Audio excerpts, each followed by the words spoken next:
করলো তারে যত্ন করে প্রভু তারে করলো বরণ সারা জাহান মাঝে।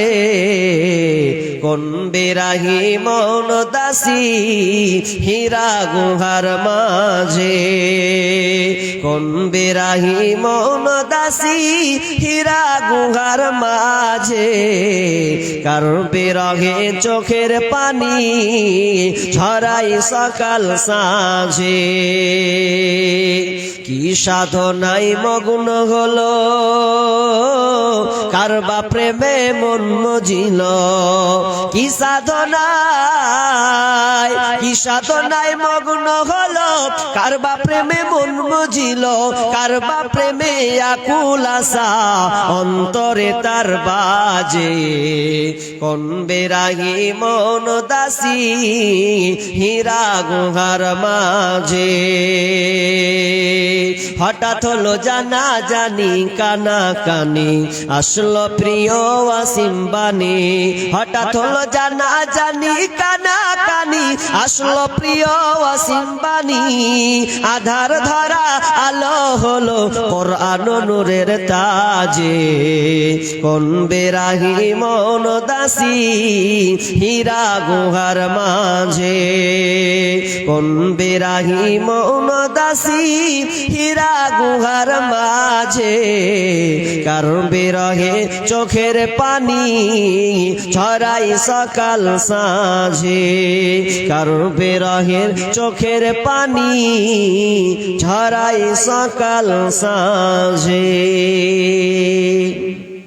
উপস্থিত সম্মানীয় সুযোগ্য আজকের এই জলসার স্বনামধন্য সভাপতি, মঞ্চে উপবিষ্ট ওলামায়ে কিরাম, দূরদূরান্ত থেকে আগত সম্মানীয় অতিথিবৃন্দ, আমার সম্মুখে বসে থাকা দিনদার ইমানদার মুমিন ভাই সকল এবং পর্দার অন্তরালের সম্মানিতা মা ও বোনেরা, প্রথমে সেই মহান মুনিবের দরবারে প্রশংসা করি যে মহান মুনিব আমাদেরকে এই ঠান্ডা কনকনে শীতের মধ্যেও কিছু এলাকা থেকে উঠে আসা কিছু সংখ্যক মানুষকে কোরআন ও হাদিসের আলোচনা শোনার যে আল্লাহ সামর্থ্য বা সময় দিয়েছেন, সে আল্লাহ সুবহানাহু ওয়া তাআলা শুকরিয়া আদায় করি। আমরা সকলে বলি আলহামদুলিল্লাহ। অতঃপর শান্তি বর্ষিত হোক সকল নবীদের উপর, বিশেষ করে আমাদের শেষ নবী জনাবে মুহাম্মদুর রাসূলুল্লাহ। আমরা সকলে বলি সাল্লাল্লাহু আলাইহি ওয়াসাল্লাম। ভাই, রাত অনেক যাচ্ছে, 11 মানে 11টা উপরে উঠতে চলছে, তার মানে ঘুমন্ত রাত মানে ঘুমার সময়। তো এই ঘুমার সময় আপনারা বসে আছেন। আচ্ছা, আমি যতক্ষণ আলোচনা করব, বেশি করব না, যদি 1 থেকে 1.5 ঘন্টাই করব, বেশি লম্বা করব না, শীতের সময়। তো কে কে যাবেন হাত তুলেন। হ্যাঁ, সব সাক্ষী আছে, দেখেন হাত উঠেনি একটা, তার মানে কেউ যাবেন না। তাহলে আমার শেষ দোয়া হওয়া না পর্যন্ত কেউ উঠবেন, এটা ওয়াদা করলেন তো? ওয়াদা করেছেন তো? হাত উঠাননি, দেখেন না তো একদম ওই মুনাফিকের লিস্টে চলে যাবে তখন। হাত উঠাননি একটাও বলে দিছি, তার মানে আপনারা থাকবেন। আর থাকবেন না বা কেন? আর কোন বক্তা আছে নাই? তাহলে কি ঝামেলা আছে? 1-1.5 ঘন্টা শুনবো সবাই বলে আমি হাওয়া। মা বোন, আপনারাও ধীর স্থির ভাবে বসুন। আমি আমার আজকে আলোচ্য বিষয়, আমি ভূমিকা কিছু বলবো না, শুধু একটু বুঝাচ্ছি। আমার আজকের আলোচ্য বিষয় ইসলামে নারীদের অধিকার।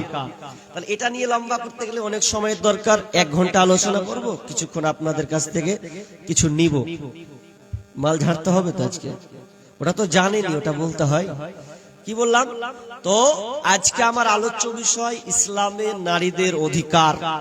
ইসলাম নারীদেরকে কি মর্যাদা দিয়েছে, এই ব্যাপারে গত বছরে বিস্তারিত 2 ঘন্টা 2.5 ঘন্টার আলোচনা আছে। এবার এই বছরে প্রথম এবার বলবো এখানে।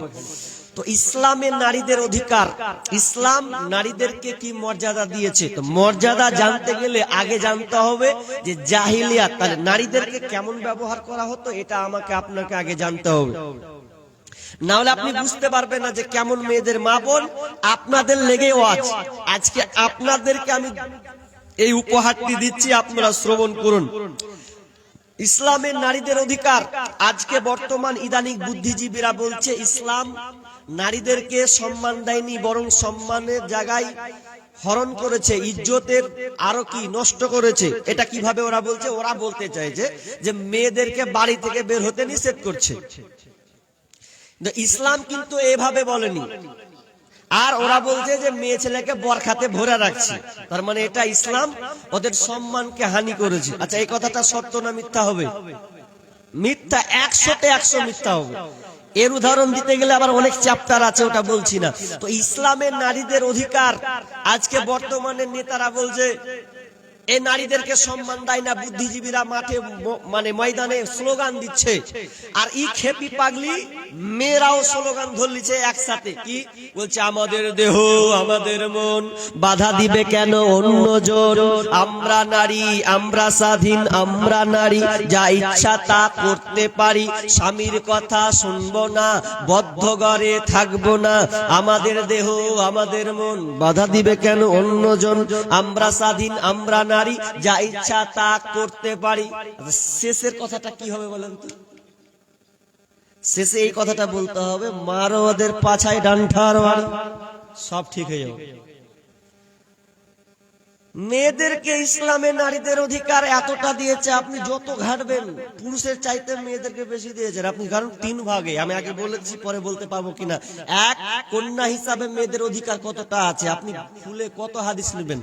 স্ত্রী হিসাবে অধিকার, মা হিসাবে অধিকার, তার এতটা ডিফারেন্স আল্লাহ বর্ণনা করেছেন, আপনি অবাক হয়ে যাবেন।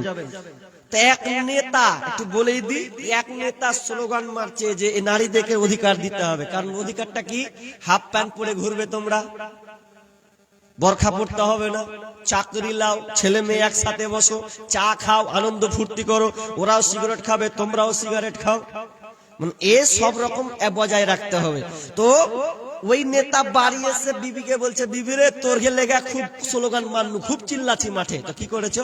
বলছে আমরা যেমন করবো তোরাও করবি, আমরা যেমন মাঠে হাটে ঘুরছি তোরাও ঘুরতে পাবি, আমরা যেমন প্যান্ট শার্ট পরছি তোরাও পরতে পাবি, চিন্তা করিস না। স্ত্রী ছিল চালাক, তখন বলছে হাজি ঠিকই আছে, তোমার মেয়েদের তুমি অধিকার, তোমার বিয়ে করছি আমি দেখছি। তখন ও কি করেছে? ভাত রান্না করতে করতে তরকারিকে এমন করে ঝাল মেরে এমন মেডিসিন মেরেছে, ওর স্বামীকে খেতে দিয়ে দিয়েছে। বলবো না কি মেডিসিন আছে, বেড়ে ছেলে শিখে নেবে, তা আপনারা দিয়ে দেবে, থাক বলছি না। ও মেডিসিন দেওয়ার পরে এবার খাচ্ছে, তো আর পেটে গন্ডগোল, আর পেট আর কাজ করে না। বলছে হ্যাঁ রে, খেনু তো খেতে খেতে পেট এরকম উঁচা হয়েছে, ফুলা হয়েছে, ব্যাপারটা কি? ডাক্তারকে দেখাতে গেছে, ডাক্তারকে আবার দেখাবে, কারণ পেট ফুলছে, তো পেট ফুলছে। এবার স্ত্রী তো চালাক, বলছে তোমার সমান অধিকার বের করা ছাড়ছি, দেখছি কেমন কি করছো তুমি। তখনও আর স্ত্রীটা একদিক দিয়ে প্রেগনেন্ট আছে, ভালো করে বুঝবেন, প্রেগনেন্ট আছে, একদম মজার জিনিস আছে, প্রেগনেন্ট আছে। তো প্রেগনেন্ট যখন আছে তখন এবারও ডাক্তারে বলেছে মেয়েরা যদি প্রেগনেন্ট থাকে তো পেশাব পরীক্ষা করে, কি করে না করে, ছোট্ট সিজে পেশাব ভরে নিয়েছে একদম বেসার রেখেছে। তো আপনার কালকে সকাল সকাল রেখেছে, তো আপনার নিয়ে যাবে কোথায়? ডাক্তারের কাছে দেখাবে, চেক করবে, ল্যাবরেটরি চেক করবে। তো এদিকে ডাক্তারকে যে দেখিয়েছে বাবু পেট উঁচা হয়ে গেছে, ও ওকে ডাক্তার বলেছে তুমিও পেশাব নিয়ে আসবা। তখন ইও তখন কি করেছে? লক করে শিশিতে ভরেছে, আলমারিতে রেখেছে, তোর বিবিরটারও আলমারিতে রাখা আছে, ও রেখেছে ও রেখেছে, দুজনে যখন রেখেছে। এবার সকাল হয়েছে, এবার কি করেছে? সকালে এই বিবি আপনার ঝাড় ঝাঁটা দিচ্ছে, বুঝলেন তো? ঝাড় ঝাঁটা যখন দিচ্ছে, তো ঝাড় ঝাঁটা দিতে যাবে কি, তো আলমারি সাফ করতে করতে করতে করতে করতে করতে ওর টানা পরে ওর স্বামীরটা পড়ে গেছে নিচে, ভেঙে একাকার। স্বামী তো নেতা, ফাটিয়ে লাল করে দেবে একদম। তখন ও জানের ভয়ে করলো কি যে ও আবার পেশাব মেরে দিয়েছে, লিয়ে আবার শিশিতে ছুঁয়ে দিয়েছে, হাঁটলো কাটটা ওর বিবিরটা। আর বিবিরটা লিয়ে ডাক্তার যদি দেখছে, ল্যাবরেটরি চেক করে, তো বলছে ইন্না লিল্লাহ, শালা বেটা ছেলেরা এরকম হলো কি করে? হ্যাঁ, ও বেকায়দায় পড়ে গেছে। যখন বেকায়দায় পড়ে গেছে মাথা খারাপ, তো বলছে কি হয়েছে গো? বলছে কপাল খারাপ। কি হয়েছে? বলছে 3 মাস। ইন্না লিল্লাহ, কালকে আমার চলো 3 মাস হয়ে গেছে, সাংঘাতিক ব্যাপার। কি করা যায়? মন খারাপ, এত কান্না করছে। ও বলছে ছেলেটা না হয় উঁচা হচ্ছে, তো আনলোড হবে ওখান দিয়ে, ই আরো টেনশনে পড়ে গেছে। উঁচা না হয় হলো, তো হবে কোনখান দিয়ে? তখন বাড়ি যেয়ে তখন এত মন খারাপ, তখন করছে বিবিরে মন খারাপ। তখন কইছে কি হয়েছে জি? আর কইস না, লজ্জার কথা কি কহব। কইছে 3 মাস। বলছে 3 মাস তো ঠিকই আছে, মাঠে যে খুব লাফা ছিল সমান অধিকার, তো তোমারও হোক। আমার ঘে যেমন হয়েছে সমান অধিকার চেয়ে মারেছো, তো আমরা যেমন একবার 1 বছরে একবার তুমি একবার দিয়ে দেখো, তাহলে সমান অধিকার হবে। হুট রে এটা হয় রে, এটার বেলা হবে না।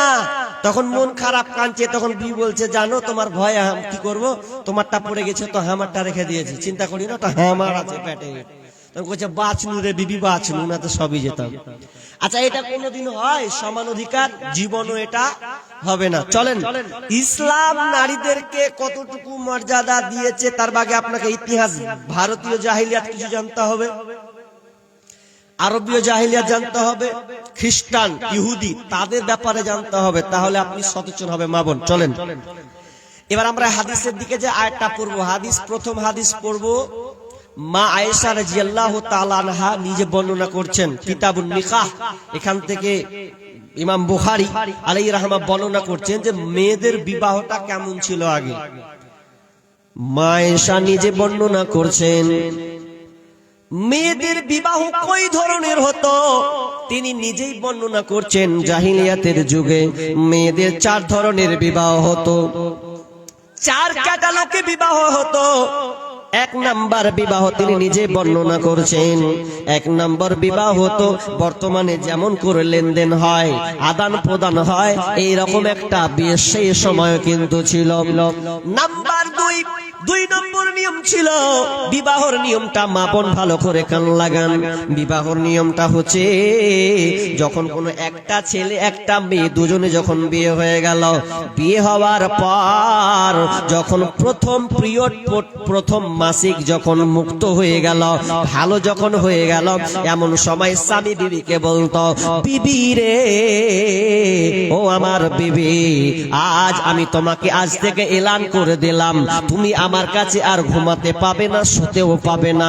তোমাকে কি করতে হবে, তোমাকে সামনে যেই ছেলেগুলোকে তোমার পছন্দ হবে, ভালো পরিবারের ছেলেকে তুমি পছন্দ করে নাও, আর পছন্দ যাকে হয়ে যাবে তার বাড়িতে তুমি থাকবে, তার বিছানায় থাকবে, তার সঙ্গে দিন রাত তুমি কাটাবে।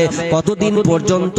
যতদিন পর্যন্ত তোমার পেটে বাচ্চা না আসবে।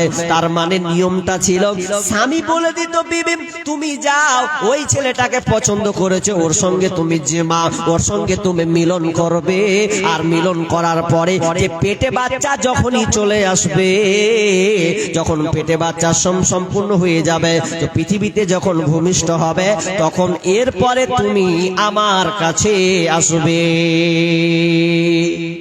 আগেরটাই যদি থেকে যেত তো থেকে যেত, দিয়ে ওটা একটা বিবাহ হতো, এটা বিবাহের একটা নিয়ম। এখন যদি ওটা করে দেয়, মেয়ে ছেলে একদম ছক্কা চালিয়ে দেবে।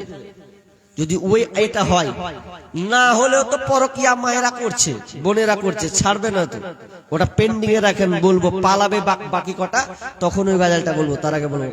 তারপর চলেন, তারপরে তৃতীয় নম্বর বিবাহ কেমন হতো। 3 নাম্বার বিবাহর নিয়ম ছিল, একজন মেয়ে 10-এর নিচে 8-9 জন মেয়ে, 8-9 জন ছেলে একটা মেয়েকে ব্যবহার করত। সেই সময় নিয়ম ছিল, একটা মেয়েকে 8-9 জন ছেলেতে মেয়েটাকে ব্যবহার করত, এক কথায় উপভোগ করত। ওই 8-9 জন ছেলে একটা মেয়েকে ব্যবহার করত, ব্যবহার করার পর যখন এই মেয়েটা প্রেগনেন্ট হয়ে যেত, পেটে বাচ্চা আসতো, পেটে বাচ্চা আসার সময় এরপর সেই নির্ধারণ করত, নির্ণয় করত কে আমার স্বামী হবে। তখন ওই 8-9 জন ছেলেকে কিন্তু ডাকতে বাধ্য হতো, আসতেই হতো। ওই 8-9 জন ছেলে এসে মেয়েটার সামনে এসে বসতো। মেয়েটা বলতো, তোমরা 8-9 জন আমাকে ব্যবহার করেছ, তোমাদের কারণে আমার পেটে বাচ্চা এসেছে, তো 9 জনের মধ্যে একজনকে চয়ন করব। একজনকে চয়ন, যাকে চয়েস করতো সেই কিন্তু হয়ে যেত স্বামী। এটাই হয়ে গেল 3 নম্বর বিবাহ। 4 নম্বর বিবাহ কেমন হতো? 4 নম্বর বিবাহ ছোট্ট ছোট্ট ঘর, সেই ঘরগুলোতে পিছন দিকে আপনার কিনা সামনাসামনি পতাকাকে টাঙিয়ে দিত। পতাকাটা টাঙলে বুঝতে পারতো এটা বেশ্যা মেয়ে, এটা আপনার কিনা পতিতালয়। পতিতালয় মানে যে মেয়েরা দেহ বিক্রি করে খায়, দেহ বিক্রি করে টাকা ইনকাম করে, ওই রকম মেয়ে। তখন যুবকরা জানতো চলবে এখানে একটা মেয়ে আছে, ওই মেয়েটাকে আমরা 8-10 জন মেয়ে উপভোগ করে 8-9 জন গিয়ে মেয়েটার ঘরে ঢুকে যেত আর মেয়েটাকে শারীরিক সম্পর্ক কায়েম করত। তাদের সঙ্গে জেমা মিলন করার পর যখন ওই মেয়েটার পেটে যখন বাচ্চা আসতো আর বাচ্চা ভূমিষ্ঠ হতো, সন্তানটা যখন পৃথিবীতে আসতো রে, তখন সে একটা কাজ করত যে 8-10 জন সিরিয়ালে যারা ওকে উপভোগ করেছে, ব্যবহার করেছে, ওদেরকে দাওয়াত দিয়ে ইনভাইট করা হতো। তারা সামনে আসতো, এসে বসাতো এবং গণক হাজির করত। গণক যখন নির্ণয় করত চেহারাটা, ওই ছেলেটার মুখখান দেখতো, তার হাত দেখতো, তার পা দেখতো, তার পুরো বডিটাকে চেক করত। এরপরে ওই 8-10 জন ছেলেকে সামনাসামনি দেখতো, কার মতন লাগছে, কার মতন লাগছে, কার মতন লাগছে, এ করে মিলিয়ে মিলিয়ে মিলিয়ে যার সঙ্গে একটু মিল থাকতো ওর সঙ্গে বলে দিত এই ছেলের বাপ হচ্ছে অমুক, এটা হচ্ছে তার বাপ। আর ওই স্ত্রী, ওই মেয়েটা ওকে স্বামী হিসাবে গণ্য করে নিত। এই 4 ধরনের বিবাহ হতো। তার মানে নারীদের কোনো সম্মান ছিল না, নারীদের সম্মান নাই। এটা তো গেল কি আরবীয় জাহিলিয়াত, বুঝছেন? ভারতীয় জাহিলিয়াত কি ছিল? মেয়েরা যদি আস্তে আস্তে বড় হতো তোকে বলতো যে একটা স্বামী যদি মারা যেত তো বলতো স্বামীর সাথে ওয়াকও জ্বালিয়ে দে। ছিল কি ছিল না? এটাকে বলা হয় সতীদাহ প্রথা। জানেন আপনারা সতীদাহ প্রথা? রাজা রামমোহন রায় এটাকে লড়াই করে, সংগ্রাম করে 1819 সনে এটাকে বন্ধ করার চেষ্টা করলেন লর্ড বেন্টিং এর কাছে, উইলিয়াম বেন্টিং, তার কাছ থেকে কলকাতা গিয়ে তিনি বন্ধ করেছেন। এটা গেল। দ্বিতীয়ত মেয়েদেরকে ইজ্জত হরণ করতো, তার একটা প্রমাণ হচ্ছে সেদুর। ভালো করে কান লাগান। একটা বই পড়ছিলাম পর্দা, বইটাতে জাহিলিয়াতের ব্যাপারে অনেক বিষয় আলোচনা আছে। ওই বইটাতে ভারতীয় জাহিলিয়াতের কিছু নমুনা তুলে ধরছেন, তার মধ্যে একটা সেদুর। মেয়েরা সেদুর কেন দেয় দেখেছেন না? সেদুর, এ সেদুর দেয় মানে বিয়ে করলো আর স্বামী তাকে সেদুর পরিয়ে দেবে, তার মানে ওর স্ত্রী হয়ে গেল। এটা কখন আবিষ্কার হলো জানেন? আপনাকে তথ্যটা বলে দিচ্ছি, ভালো করে কান লাগান। আমার বানানো তথ্য না, আমি ইতিহাস থেকে পেয়েছি বলছি।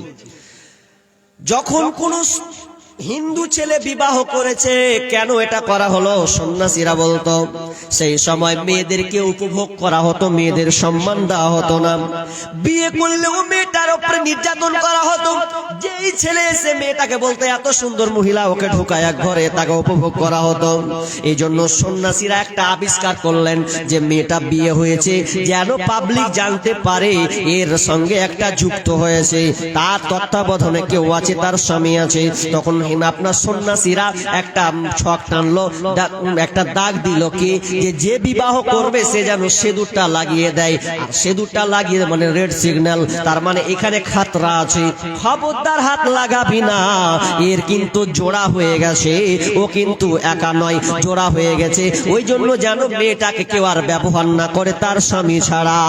আর যখনই দেখবেন কত জঘন্য সেদুর দেওয়া, তারাই নিজেরা বলছে যখন স্বামী বেঁচে আছে মানে সেদুর দিয়েছে, যেদিন স্বামী মারা যাবে সেদিনকে দেখবেন ওরা এটাকে মুছিয়ে দেয় না, এইভাবে মুছিয়ে দেবে, চুড়ি ভেঙে দেবে।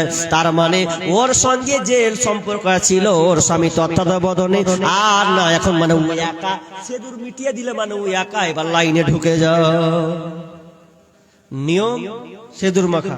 আপনাকে বাস্তব কথা বলছি, আমি তখন বক্তা জগতে বক্তা হইনি, ওই 4-5 বছর আগের কথা বলছি। আমি ন্যাশনাল হাই রোড দিয়ে যাচ্ছি, সাইকেল চালিয়ে যাচ্ছি, তখন বাইক চালাতে শিখিনি। সাইকেল চালাচ্ছি তো এক জায়গাতে একটা ছেলে আর একটা মেয়ে দাঁড়িয়ে ঝগড়া করছে, হিন্দু ছেলে হিন্দু মেয়ে ঝগড়া করছে। তো ঝগড়া করতে করতে করতে ছেলেটা খালি বারবার বলছে মিটাবো, মানে ও সেতুটাকে এখন মিটাবে আগে জ্বালাতে রাস্তাতে। আমি বলছি যা বাবা, কি হলো এটা? তখন মেয়েটা খালি ওর হাতখানে ধরছে, দাঁড়াও, করে দাও। বলছে বল, কি যে ঝামেলা হয়েছে বল, স্বীকার কর। করছে, স্বীকার করবি না? দেখ এখানে হাত আছে, দেখবো সিঁদুর একদম উঠিয়ে দেবো এরকম। আর মেয়েটা খালি এভাবে হাত ধরছে বারবার, মানে সিঁদুরটাকে মিটাতে দিবে না, মিটিয়ে দিলে কি খালাস, খালাস মিটে গেলি বাদ। তো তেক বুঝলাম যে সিঁদুরের কত দাম, যে আছে মানে স্বামী বেঁচে আছে, সম্পর্ক টিকে আছে। তো এটা ছিল ভারতীয় জাহিলিয়াত।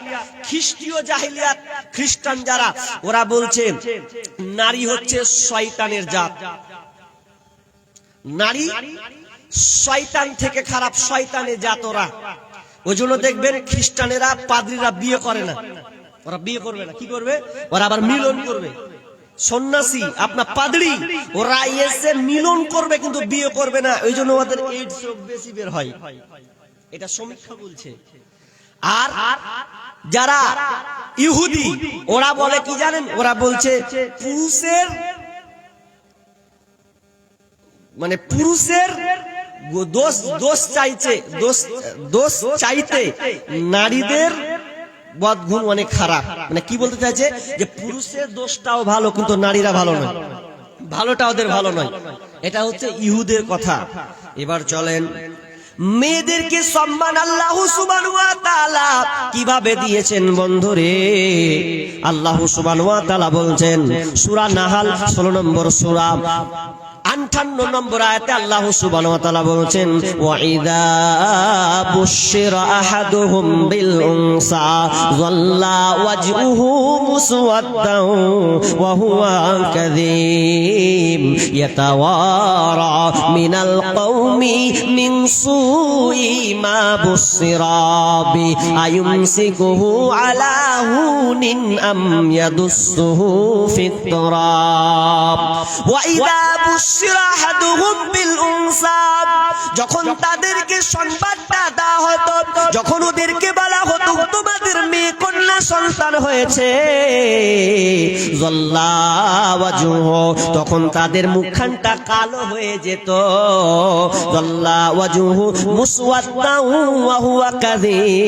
তখন তাদের মনটা ভারাক্রান্ত মন, চিন্তিত মন হয়ে যেত, আহারে আমার বাড়িতে কন্যা সন্তানের জন্ম হয়েছে। কেন তারা এই জিনিসটা করত, মনটা কেন খারাপ হতো? তারা ভাবতো এটা জাহিলিয়াত এমন একটি সময়, এই সময় যদি আমার মেয়েকে জন্ম দিই, আমার মেয়েকে তারা তাচ্ছিল্য করবে, তার উপরে আক্রমণ করবে, তার ইজ্জত হরণ হবে, আমার মেয়ের বিয়ে দেব, আমার মেয়ের বিয়ে দিতে গিয়ে অনেক টাকা লাগবে, জমি জায়গা দিতে হবে, অনেক কিছু বানাতে হবে, তার উপরে ঝি আমার মেয়ে পরের বাড়তে গিয়ে ঝি খাটবে, আর গ্রামের লোকটাকে ছি করে, ওরে কত বড় তুই বেঈমান, আল্লাহ তোর উপরে এমন একটা জিনিস চেপেছে যে তোর বাড়িতে একটা কন্যা সন্তান জন্ম হয়েছে, তার মানে তুই মুখ পোড়া, কত রকমের কথা বলতো। আল্লাহ তাআলা ওই কথাটাকে তুলে ধরছেন ওয়া ইযা বুশিরা আহাদুহুম বিল উনসা যাল্লা ওয়াজহুহু মুসওয়াদ্দান ওয়া হুয়া কাযীম। কথা বলি ভালো করে কান লাগান, কথা শুনতে গেলে বসে শুনতে হবে, তাহলে সবকিছু বুঝতে পারবেন। এই 10 মিনিটে কিছু বুঝতে পারবেন না, মন দিয়ে শুনতে হবে কি বলতে চাচ্ছি, গভীর তথ্য শুনেন। আপনার বাড়িতে একটা মেয়ে আছে, ভালো করে কান লাগান, আপনার বাড়িতে মেয়ে আছে। এখন ওই মেয়েটা 16 বছরের মেয়ে যদি হাত ধরে পালিয়ে যায় উমুকের বেটার সাথে, আচ্ছা আপনাকে ভালো লাগবে? ভালো লাগবে না? না বলবেন যে গরু বেচা গেল, এরকম বলবেন নাকি? কিছু কিছু জায়গা আছে গরু বেচা গেল, আর মান সম্মান আছে কিনা আল্লাহ ভালো জানে, গরু বেচে গেল, সব মালা বেচে গেল, কিছু লাগবে না। এটাও ঠিক, একদিক থেকে খারাপ লাগে, একদিক থেকে খারাপ লাগে, দিতে হবে না বেটার বাপকে, এই শয়তানকে এগুলো লাগবে না। ওই শয়তানের লেগে একটা গাজাল বলে লাস্টের বেলায় বলে যদি দেন কিছু মাল ঝাড়েন তাহলে চলেন। তারপরে কি বলছি, মেয়ে যদি পালিয়ে যায় তো বাপ অটোমেটিক রাগ উঠবে যে বাড়ি, তাই তো বস্তা বন্দি করবে, পুঁতে দেবো, গেঁড়ে দেবো, আর অনেক কিছু কথা বলবে, কি বলবে না? এটা স্বাভাবিক বলবে। তো এই ধরনটা এত কঠিন, তো সেই জামানার এইরকম কঠিন ছিল যে মেয়ের ইজ্জত হরণ হবে, আমি বাপ সহ্য করতে পারবো না, তার চেয়ে আমি ওকে গলা টিপে মেরে দিব, হত্যা করে দিব, অনেক ভালো। মা খাদিজা রাদিয়াল্লাহু তাআলা আনহা, এমন একটা সময় ছিল জাহিলিয়াতের যুগে, বিশ্বনবী ঘরে বসে চিন্তায় আছেন, আহারে মানুষ কি কখন বুঝবে না। কারণ একটা মেয়ে যখন রাস্তায় চলতো বন্ধুরে, 4-5টা ছেলে বলতো মেয়েটার পেটে কি আছে বল। তখন মেয়েটার মাঝখানকে চিড়ে দিয়ে বাচ্চা বের করতো, জিদাজিদি করতো, গেম খেলতো মেয়ে পেটে বাচ্চাকে নিয়ে। কত জঘন্য ছিল সেই সময়। এক সময় রাত্রে তিনি শুনতে পেলেন একটা বাচ্চা কান্না টুকরে করে, বাচ্চা শিশু বাচ্চা কান্না করছে। বিষ্ণু বলছেন, খাদিজা পাশের বাড়ি এত রাতে বাচ্চা কেন কান্না করছে, একটু খবরটা নাও না। তখন মা খাদিজা রাত্রের বেলায় বাড়ি থেকে বের হলেন। বের হওয়ার পর যেই বাড়িতে বাচ্চা কান্না করছিল ওই বাড়িতে ঢুকে তিনি একটা খবর দেখতে পেলেন। কি রে, এই সময়তে আতুর ঘরে একটা মেয়ে কন্যার জন্ম হয়েছে। এই জন্য মেয়ের গলা টিপে মেয়েটাকে টিপে মারা হলো। এই ঘরে মেয়েটাকে মেরে দিয়েছে। আর মরে যাওয়া আর বাচ্চার আওয়াজ শুনতে পাওয়া যায় না। নবীর কাছে যে বলছেন, ইয়া রাসূলুল্লাহ, ও আমার স্বামী, এই বাড়ির মালিকেরা তারা কন্যা সন্তানটাকে গলা টিপে মেরে দিয়েছে। কেন মারলো? মেয়ে সন্তান হয়েছে বলে মেয়েটাকে গলা টিপে মেরেছে। বিশ্বনবীর চোখ দিয়ে আরো পানি টপ টপ টপ করে পড়ে। কি করা যায়? এই গ্রামের মানুষকে তো বুঝাতে পারি না। বিশ্বনবী বলেন, খাদিজা রে, তুমি আমাকে কিছু খাবার দাও, ওই খাবারটা নিয়ে আমি গারে হিরাতে চলে যাব। গারে হিরাতে বসে আমি ধ্যানে মগ্ন থাকব। ইমাম বুখারী আলাইহি রাহমাত তিনি বর্ণনা করেছেন, বিশ্বনবী একদিন নয়, 2 দিন নয়, 1 মাস নয়, 2 মাস নয়, টানা 6 মাস গারে হিরাতে ধ্যানে মগ্ন ছিলেন। কোন বিরাহি মৌন দাসী হীরা গুহার মাঝে, কারো বিরহে চোখের পানি ঝরায় সকাল সাজে। 6 মাস ধরে তিনি ধ্যানে মগ্ন থাকলেন। এরপরে আল্লাহ তাআলা কোরআন নাজিল করলেন। মেয়েকে পুঁতে মেরা হতো, একদম পুঁতে দিত, গলা টিপে মেরে ফেলতো, রাখবো না, কেনে নেবো, 2 দিন যাহাই হবে। শুধু তাই নয়, তা করার জঘন্য কাজ করতুম। ইয়াতাওয়ারা মিনাল কওমি মিন সুই মা বুসিরা, যখন তাকে সংবাদটা দেওয়া হতো